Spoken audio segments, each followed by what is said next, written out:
Hello guys, welcome back to a new video. So in this video we are looking how to create an avatar in Instagram. So open the app Instagram and just go to the profile section and tap on edit profile and tap on the edit picture or avatar.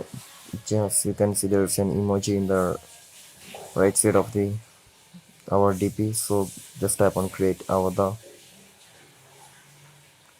So here you need to choose the color of your avatar. Just choose which color you need to.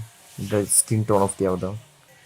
Also you can see the hairstyle is loading right here. Just wait for a while.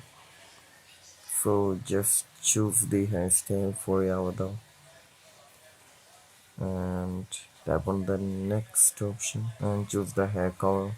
Tap on next option and choose the body that you need and tap on the next. Also you can choose any other outfit if you need. Just by doing this you can create an avatar very easily. So if you are done, just tap on the done option. So our avatar will be ready. So our avatar has ready here. So I think this video was useful for you. So just do like, share, subscribe to our channel.